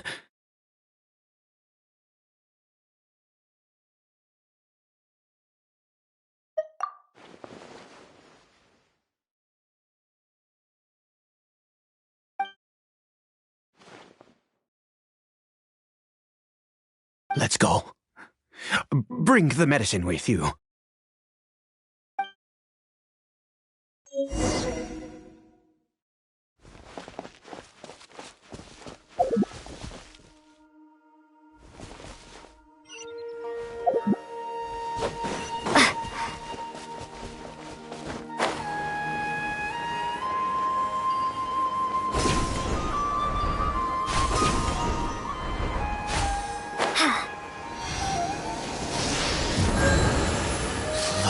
This statue. How can I bow before this thing? God of wisdom, look at me! I will utter no prayer, nor will I sing your praises. You and your kind destroyed my home, wrought unfathomable suffering on my compatriots, yet here I stand before you. You cannot mock me more than fate itself already has. God of wisdom, I seek not to disavow myself of the sinful blood that flows through my veins. I wish only to beseech you to have pity upon a young and unfortunate soul, my son. Caribert. He was turned into a monster before he had the chance to witness anything beautiful in this world. This is no fate for a child. If everything the gods have done was in order to have the impious people of Conria bow their heads, then I bow to you now. I have given up all I ever stood for. All I ask is for a tiny miracle. For Caribert to see this world once more. Please, God! I beg of you.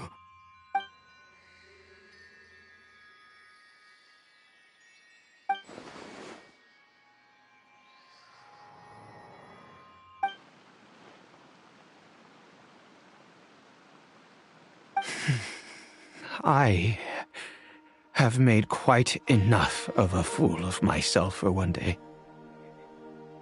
Let's go.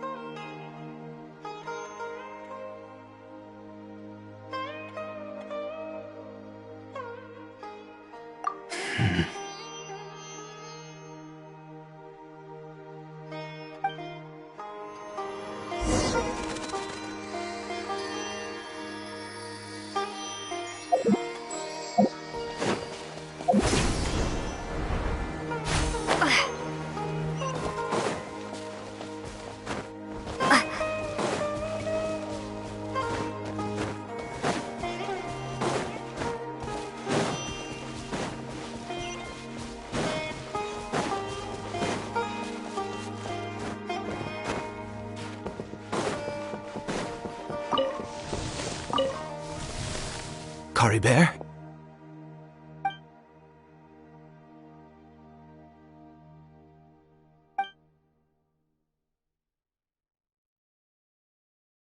Well, we've prepared the medicine. We might as well try it.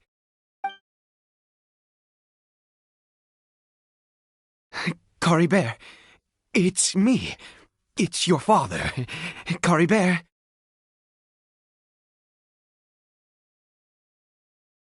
Caribert, please say something.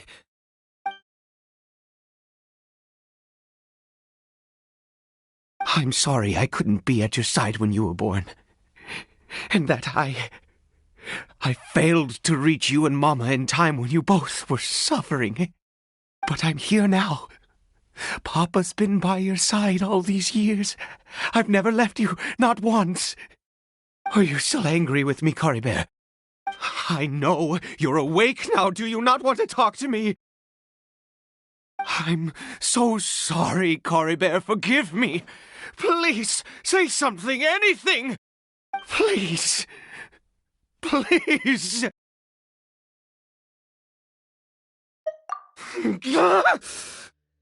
Oh, gods above! What more do you want from me? You took everything from here, and I still bowed to you. I'd give you my very life if only you cared to take it. But you won't even let me die. I knew it. I should never have trusted anything that had to do with the gods. I was just deluding myself. The gods of this world have never stood with humanity, not even for a moment.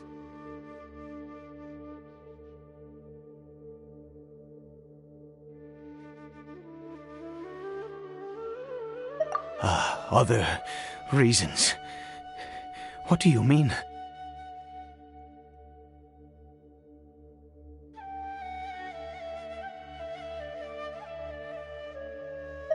Huh. You really think so?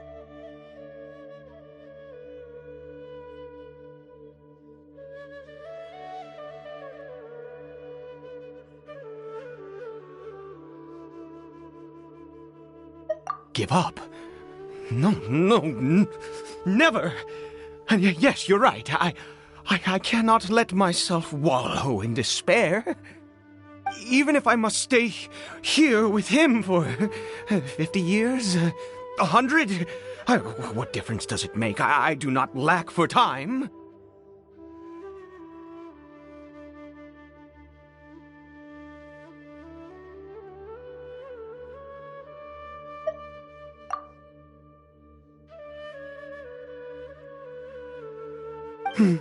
Let's go. We'll make another dose. The most crucial ingredient in this medicine is the unusual mushroom, which makes things complicated, but not impossible. I grow them in that field.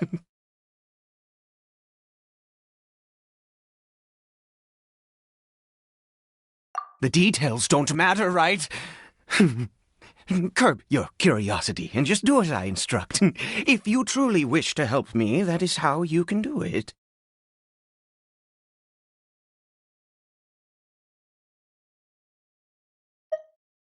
There is a waterfall near the statue I prayed at.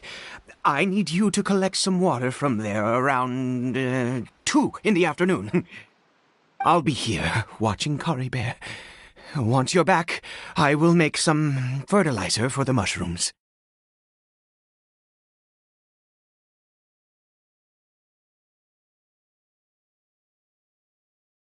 Good. Then please head over when the time comes.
You're back. Coribear's condition is stable. By which I mean he still isn't responding. Anyway, give me the water.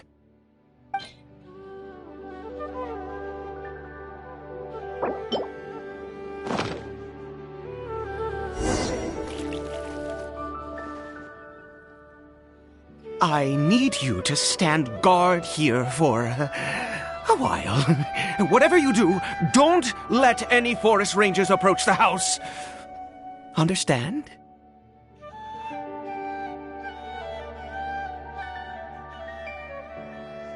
Ah, good. I'll be back soon. The fertilizer won't take but a moment to make.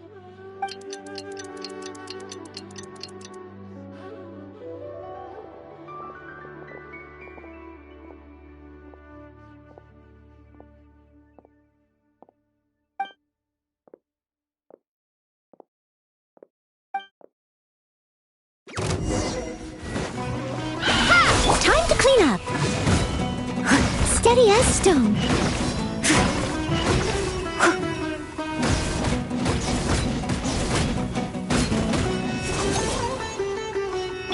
Scatter! Get him! You. Propagate!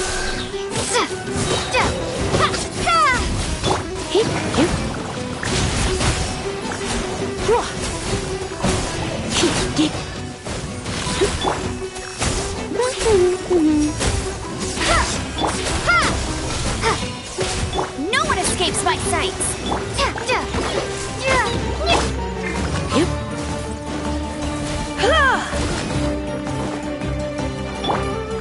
Propagate!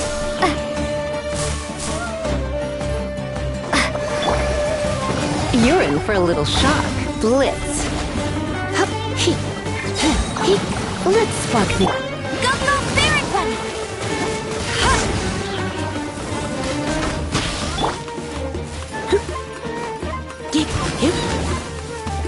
Scatter! Germinate!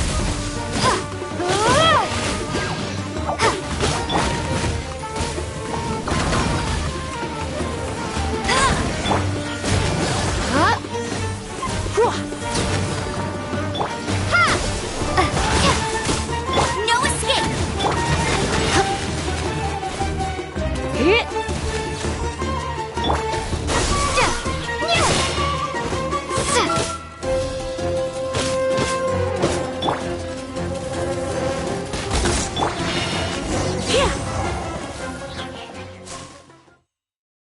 What happened? Was it monsters? Oh, thank goodness you were here. I couldn't have taken them on all by myself. I'd have to hide and wait until they were gone. Oh, yes, I've got the fertilizer. The effects can take some time to kick in, so let's get on with it.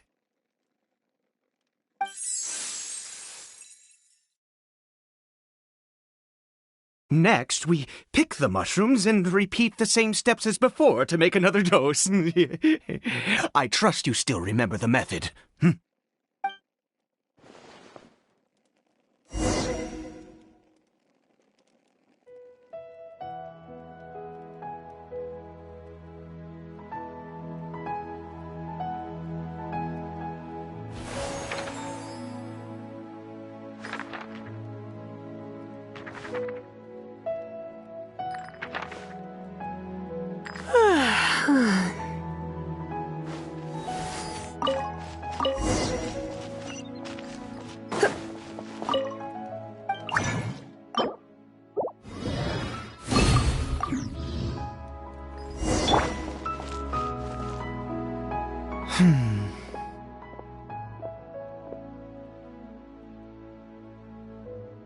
Oh, sorry. I just, after resting in this field for a while, my thoughts began to wander. I have been so very wary for many years. If only I could fall asleep here in this field and never wake up again.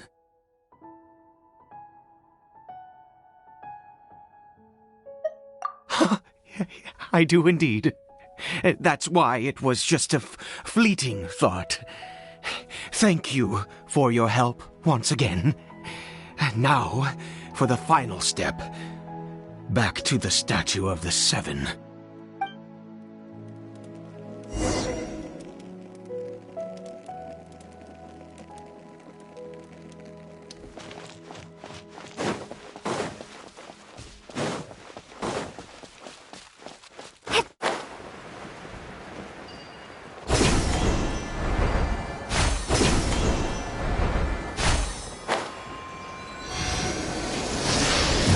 here.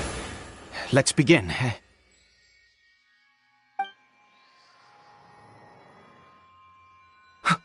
Wait a moment. Hey, what was that? Cory Bear?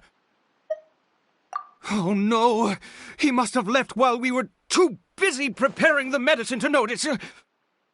Come on, we have to catch up with him.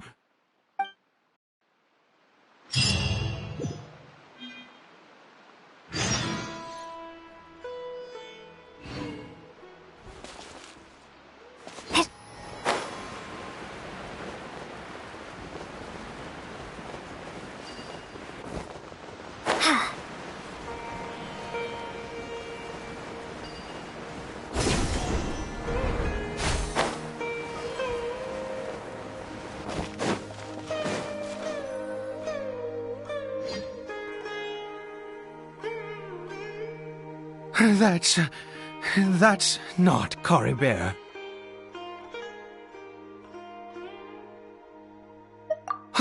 Right. Cory Bear's scarf was a gift I once gave to his mother. I use it now as a marker of sorts.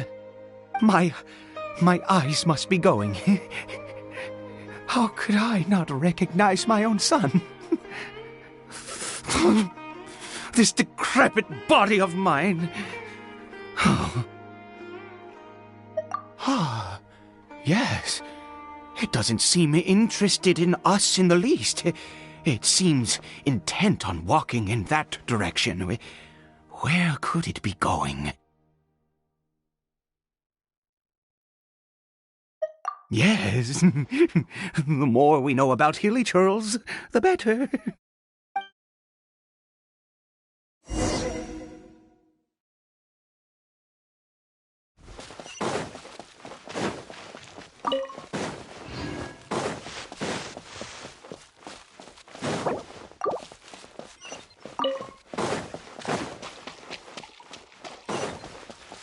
Did it go in here?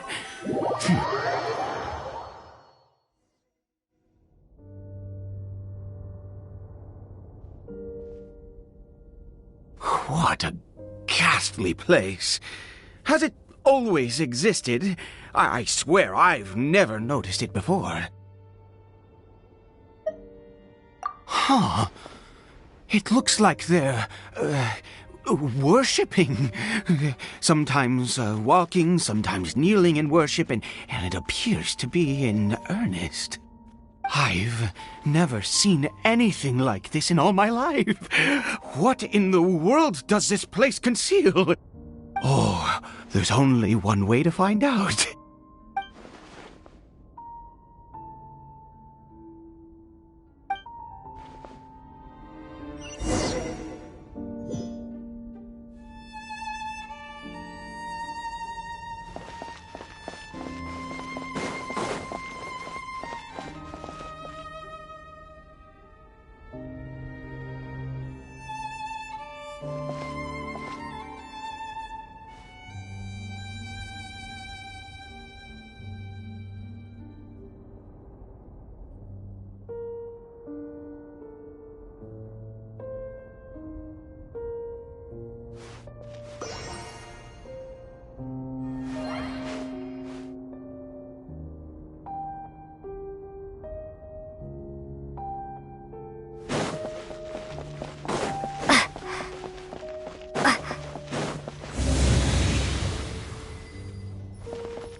My, get up. As a good knight should, I must leave no stone unturned. I'll catch up. Yeah! Propagate! You've been a naughty boy.